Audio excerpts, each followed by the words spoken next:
Dan musuh umat manusia itu tidak ada lain adalah ketidakadilan. Siapapun juga. Apakah itu wali kota, gubernur, sampai pun presiden tidak kebal pada hukum. Wali kota ini anak presiden gitu ya. Menteri-menterinya pada sowan ya Pak? Lah, mereka itu orang cari muka. Itu kan mereka itu pada penjilat semua itu ya. Menteri-menteri pada sowan wali kota. Aduh gimana itu? Saya sekedar mengingatkan saja ya. Jadi pemerintah di sini jangan menyebar kebencian kepada rakyat. Itu nanti akan menimbulkan dendam. Dan saya punya satu keyakinan. Kalau ini berlanjut, pasti akan terjadi kekuatan rakyat atau people power. TNI dan Polri. Saya sampaikan. Itu harus betul-betul profesional, netral. Tidak menjadi alat kekuasaan.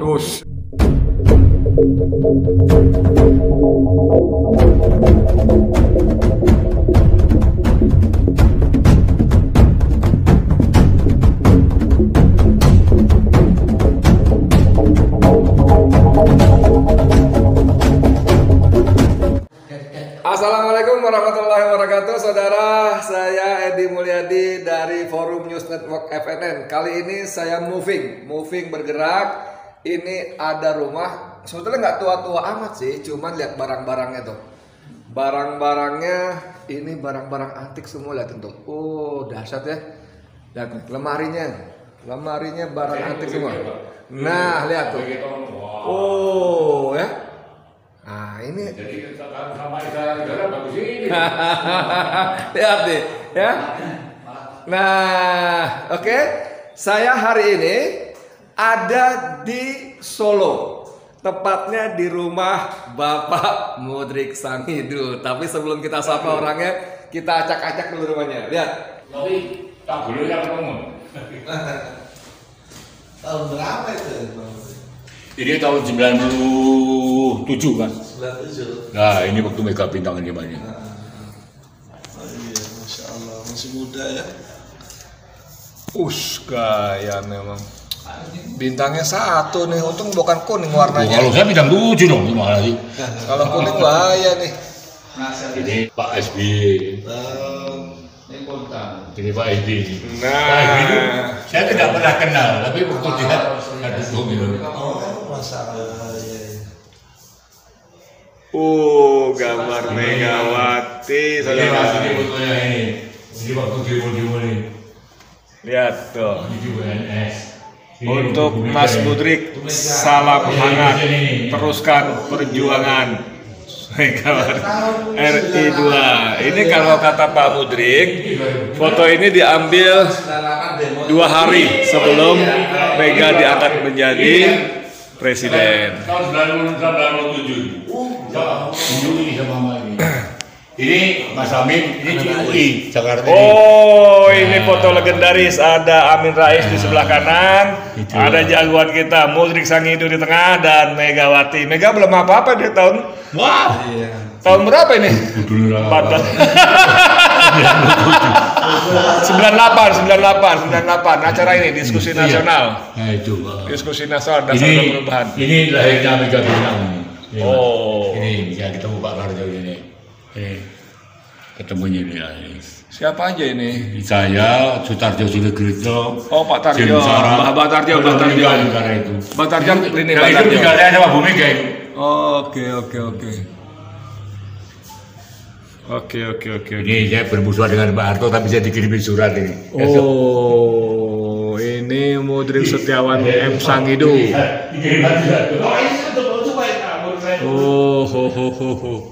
Dari Pak Harto bro, nggak sembarangan nih Pak Harto nih. Apa nih ucapannya nih? Presiden Republik Indonesia, wah nggak gitu kelihatan ya, kameranya nggak bagus. Ini saat 8 Juni 97. Ini baru diangkat ya dari presiden ini. Saya langsung ketemu beliaunya ini. Bersama Presiden Megawati Soekarno Putri. 23 Juli 2001. Iya. Top. Ini Mas demo terakhir ini. Gimana sih? Demo terakhir langkah apa nih Pak Mudrik? Sebelum kebakaran reformasi. Oh, reformasi. Oh, ini aktor intelektualnya ternyata ya. Pasukan Budrek. Ini waktu saya di waktu nikah ini sama Ibu Mudrik ini. Oh, tahun berapa? Wah, Mudrik muda ganteng banget. Hui. Wih, gagah kali. Tahun berapa ini, Pak? Tahun 66 negara itu. Oh, tahun Tapi kalau Ujajang jangan diputus dong. Gimana? Kalau pagi baca Quran di mana? Ya di sini. Di sini. Ya, guru saya Pak Bagio itu ustaz saya itu. Gurunya saya begitu bisa baca. Oke. Tapi kalau saya baca kan yang ada terjemahannya jadi. Oh iya. Terus. Iya. Ini bacaan Qurannya yang dibaca Pak Mudrik tiap pagi nih. Al-Hadi. Ini kemarin kan dikirim sama ini Mbak Titik nih, dikirim Oh, buku ini. oke. Ah, ini. Iya. Nih, Mas. Ini tiap lebaran ini. Puan Maharani. Top. Ibu saya, ini mama saya ini. Oh. Yang almarhum ini. Oh, ini bapak yang lagi duduk nih. Ini adiknya ibu yang terakhir ini. Oke. Nah, saudara, ini di Abu Dhabi bukan cuma ada nama Jalan Jokowi, ternyata juga ada Jalan Al-Mudrik. Anda mau bilang apa? Ya, ini ada dijajarkan fotonya, sebelah kiri ada Jalan Al-Mudrik, kemudian sebelah kanannya ada Jalan Presiden Jokowi. Ini di Abu Dhabi, saudara. Nah, ini yang dari sudut sendiri Jalan Presiden Jokowi ya di Abu Dhabi. Ya, ini oleh para cebong wah dibangga-banggakan. Tapi Pak Mudrik juga nggak mau kalah, di sini ada Jalan Al-Mudrik. Tentu saja nggak ada kaitannya dengan Pak Mudrik yang jagoan Solo ini, tapi kan namanya boleh juga Al-Mudrik juga ya. Nggak sopan kalau kita keluyuran tanpa bertemu yang tuan rumahnya, Pak Mudrik Samiru. Wow, Pak Mudrik apa kabar? Alhamdulillah, baik, sehat. Sehat-sehat, Ge? Ya, alhamdulillah. Masalah, mau ngomong-ngomong, mohon maaf, berapa usia sekarang? 36? Usia sekarang saya itu 78 Jahren alt. Aduh, 78. 78, saudara. Beda-beda tipis sama saya. Yang penting Mas, sehat ya. Sehat ya. Alhamdulillah diberi usia panjang dan insya Allah meninggal dalam keadaan husnul khatimah. Amin. Ini paling penting, saudara. Ini doa kita setiap muslim, apapun kelakuan kita, mudah-mudahan kita meninggalkan dunia hitam. Pak Mudrik udah putih semua. Dan diakhiri dengan husnul khatimah ya. Itu amin. Pak Mudrik, kita ngobrol-ngobrol nih. Mohon maaf saya ngacak-ngacak ke rumah Pak Mudrik. Kita ngomong begini aja ya, biar santai-santai ya. Sebagai pejuang yang tidak kenal usia, Ya. sebagai pejuang yang terus bergerak, dengan melihat kondisi sekarang ini, apa yang Pak Mudrik pikirkan, Pak? Jadi saya mengatakan ini negara ini sudah parah ya. Aduh. Amburadul. Waduh. Karena tidak tegaknya hukum sehingga semua rusak. Oh. Jadi Panglima di Indonesia ini negara ini adalah hukum ya. Jadi semuanya harus taat kepada hukum. Harusnya Ya. Jadi dalam hal ini yang kami tekankan dari sejak lahirnya Mega Bintang, kita minta tegakkan demokrasi dan keadilan. Dan musuh umat manusia itu tidak ada lain adalah ketidakadilan. Siapapun juga. Apakah itu wali kota, gubernur, sampai pun presiden tidak kebal pada hukum. Nah, ini ciri khas Pak Mudrik, saudara. Begitu ngomong ketidakadilan, siapapun musuh masalah ketidakadilan siapapun. Tapi secara spesifik Pak Mudrik menyebut wali kota. Ini Solo loh, wali kotanya berarti Om Gibran ini. Jadi wali kotanya ini kan kalau saya mengatakan kan apa itu perwakilan dari istana negara ya. Jadi yang saya himbau kepada oknum pejabat yang ada di Solo ini supaya dia tetap menjalankan tugasnya dan bukan dari bagian dari pemerintah dan tidak akan takut yang namanya wali kota. Karena wali kota ini anak presiden gitu ya. Nah, ini menarik saudara kalian. Jangan, jadi himbauan Pak Mudrik ini sebetulnya sudah benar, himbauannya sudah benar. Sebagai pejabat melayani rakyat, bukan melayani wali kota, ya kan? Apalagi wali kotanya anak presiden. Termasuk wakil rakyat. Wakil rakyat. itu. Tapi Pak Menteri, jangan kan pejabat di level wali kota, lawang menteri-menterinya pada sowan ya Pak? Lah itu namanya kan mereka itu oknum pejabat yang menjilat-jilat itu namanya. Menteri loh. Supaya si Gibran lapor sama bapaknya di istana. Karena tidak mungkin oknum pejabat mau langsung telepon sama yang namanya presiden. Kalau Gibran kan anaknya kan bisa Mas ya. Ya tapi Pak, mohon maaf nih, saya belaga belon aja nih. Dalam struktur kekuasaan, menteri kan jauh di atas wali kota. Lah masa menteri pada sowan ke wali kota pripun nih? Mereka itu orang cari muka. Itu kan mereka itu pada penjilat semua itu ya. Ayo kita buka jejak digital ya, menteri siapa aja yang datang ke Gibran untuk sowan. Orang menteri pada sowan sama wali kota. Aduh gimana itu? Saya jadi warga Solo malu itu. Bahkan Kasat kemarin Andika Perkasa pun sowan loh. Aduh. Sebelum diangkat jadi Panglima loh. Ada hubungan nggak kira-kira nih Pak Menteri? Bahaya itu, ke Farlih kita terima. Apa itu Menteri? Nggak ngerti kita apa artinya? Ke Farlih bahaya. Bahaya. Oke. Pak Menteri, kalau kita ngomongin pemerintah ini kan Kalau oknum pejabat kayak gitu itu kan orang Jepang mengatakan itu Abdul Mesih ora sopan ini. ora sopan. Pak, secara khusus bagaimana Bapak melihat tata kelola pemerintahan sekarang ini Pak di bawah kekuasaan Jokowi yang 7 tahun ini Pak? Ya kalau saya mengatakan ya yang jelas itu hukum tidak tegak. Oke. Ya. Dan terkesan jelas Pak Jokowi itu saya katakan memusuhi dari Islam. Oh ya, memusuhi umat Islam ya? Iya itu jelas. Memecah belah itu. Memecah belah Islam. Apa? Dan melindungi koruptor. Ya. Oh. Melindungi KPK. Ini tidak baik. Oke, tunggu dulu satu-satu. Kalau memusuhi Islam ini apa? Ada tanda-tandanya, bukti-buktinya apa? Karena kalau ada oknum pejabat atau pimpinan partai yang terindikasi koruptor seolah terlindungi. Ini yang menjadikan sakit hati ya. Kedua, pemerintah ini utangnya sudah tidak bisa dihitung ya. Oh, ribuan triliun ya, hampir 7.000 triliun ya. Yang ketiga, membiarkan orang-orang asing, tenaga asing masuk di Indonesia secara bebas, yang orang-orang pribumi saja mencari makan susah. Saya sekedar mengingatkan saja ya. Jadi pemerintah di sini jangan menyebar kebencian kepada rakyat, itu nanti akan menimbulkan dendam. Dan saya punya satu keyakinan, kalau ini berlanjut, pasti akan terjadi kekuatan rakyat atau people power. Kalau orang Jerman bilang itu namanya apa itu Fokmah, ya. apa people power? People power itu. Kalau orang Indonesia kekuatan rakyat. Pak Menteri, tadi Bapak bicara rejim Jokowi ini memusuhi Islam. Bapak bisa kasih contohnya nggak apa misalnya? Satu masal ya. Ya ketika penahanannya kepada Habib Rizik. Para ulama-ulama ya. Penangkapan itu ya. Ini kan mestinya dalam hal ini ya. Saya hanya menyinggung. Kita yang ada hadir ini Pak Usman, Pak Ro, kita semua dulu kan termasuk beliau-beliau ini kan termasuk juga para pendukung beratnya Pak Prabowo. Oke. Mestinya dalam ini sebagai bentuk apa itu masukan, mestinya Pak Prabowo tidak mendiamkan seperti HRS, tokoh-tokoh ulama. Yang terbaru ditangkap Ustadz Farid Okbar. Ya, saya kenal, saya tidak tahu permasalahannya apa. Ya, saya hanya mengingatkan saja ya, jangan semenang-menang semuanya itu. Iya. Tapi ini semua juga ada batasnya ya. Tapi tadi Bapak sebut beberapa tokoh di Solo. Ini beliau Pak siapa tadi? Ini Pak Usman Amiruddin. Pak Usman Amiruddin. Beliau itu tokoh Angkatan 6 dan beliau ini berusia 82 tahun sampai sekarang Masya Allah. Dia termasuk juga pendiri Mega Bintang. Sebelah saya ini beliau ini Bapak Rus Utaryono. Ya. Ini juga pendiri Mega Bintang juga. Dia tokoh di Sragen dan tokoh buruh. Masya Allah. Tapi belum menggerakkan buruh.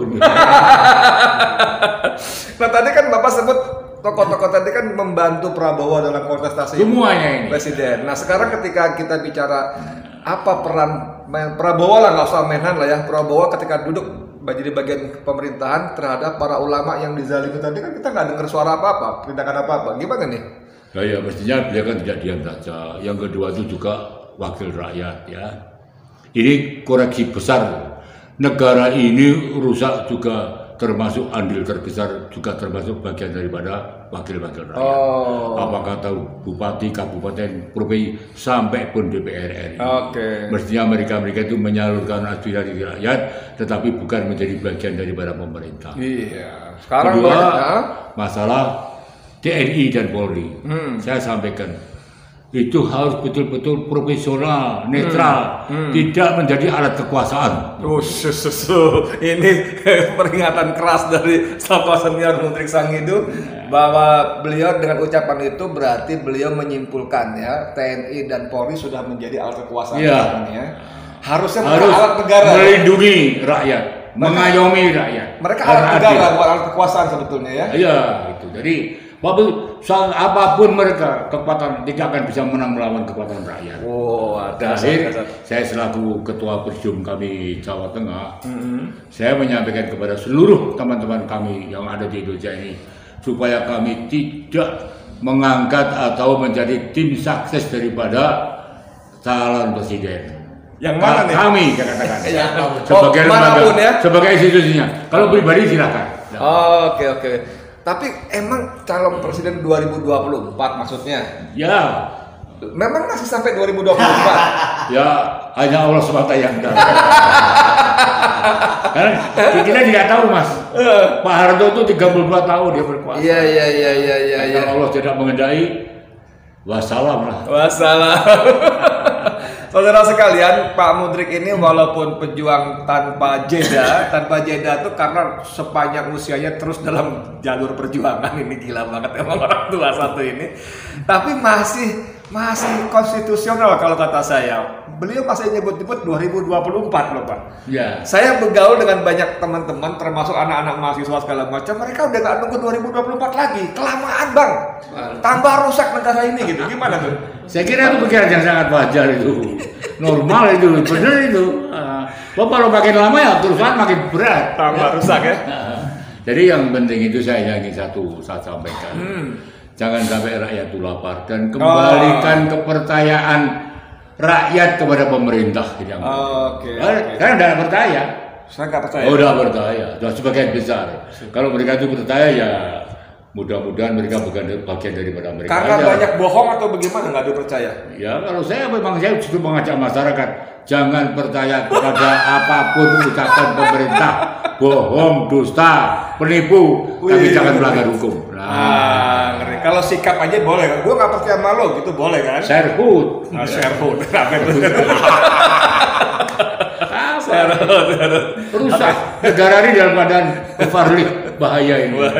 Oke, kalau gitu sebagai penutup, apa pesan Pak Mudrik untuk kita generasi muda? Saya minta satu kepada rezim, pada pemerintah supaya bertindak adil. Kedua, TNI Polisi jangan menjadi alat kekuasaan. Ketiga, para wakil rakyat harus betul-betul berani menyuarakan aspirasi rakyat, jangan menjadi alat kekuasaan. Keempat, saya minta jangan sampai rakyat itu lapar. Tapi kayaknya pesan Pak Mudrik semua itu udah terjadi semua tuh. Wakil rakyat, jadi bukan wakil rakyat, dia wakil partai. 82% di parlemen sudah ikut pemerintah. Ya kan? Itu memang sebagai maksud manusia kan begitu, tapi Allah kan akan mengendai lain ya. Kita tidak pernah tahu yang namanya bagaimana kekuasaan Pak Harto yang 32 tahun. Kita tidak pernah tahu Harto jatuh, dan kita tidak pernah memikir bagaimana yang namanya Bung Karno diangkat sebagai presiden umur hidup jatuh juga. Dan kita tidak pernah tahu kalau Pak Harto menjadi presiden karena nembus PKI, kita tidak tahu semua. Jadi saudara sekalian, Pak Mudrik ini memberikan pesan-pesan misterius dengan menyebut beberapa Pak Harto, Pak Soekarno. Jadi kalau saya simpulkan, Pak Mudrik mengatakan kita juga tidak tahu juga Mas ya. Pak Mudrik ini jadi pertanyaan saya begini, sampai sejauh ini TNI yang katanya sebagai anak pejuang rakyat, tentara rakyat, kok belum bangkit ini ya? Widih bahaya. Ini harus sadar ini. Panglimanya sibuk nurunin baliho, memindahin patung. Itu berarti pahlawan baliho lah. Jadi kalau mestinya dia dianugerahi bintang penurunan baliho. Udah makin lama makin ngeri, takut. Makasih Pak Mudrik, luar biasa. Saya bukan tentara loh Mas. Oh, tentara ya. Tentara, pengusaha, ya kan? Muhammadiyah. Oke. Saudara sekalian, ini ngobrol sama pejuang singa tua. Mohon maaf Pak Mudrik, saya bilang singa tua. Karena biar hebat apapun kita tidak bisa melawan kodrat bahwa usia kita bertambah. Secara fisik kita akan melemah karena berbagai proses metabolisme tubuh. Tapi buat seorang Mudrik Sangido memang tidak ada kata akhir dalam berjuang. Begitu Pak ya? Ya. Pejuang itu tidak boleh berhenti. Tidak boleh cuti apalagi berhenti ya. Terus dalam garis perjuangan. Oke. Jelaskan demikian, mudah-mudahan bermanfaat buat kita dan saya masih dalam rangka menutup, saya ingin keliling lagi. Ini seputar rumahnya penuh dengan barang-barang antik dan ternyata menurut teman-teman Pak Mudrik di sini beliau memang pedagang barang antik. Saya Edi Mulyadi untuk FNN. Assalamualaikum warahmatullahi wabarakatuh.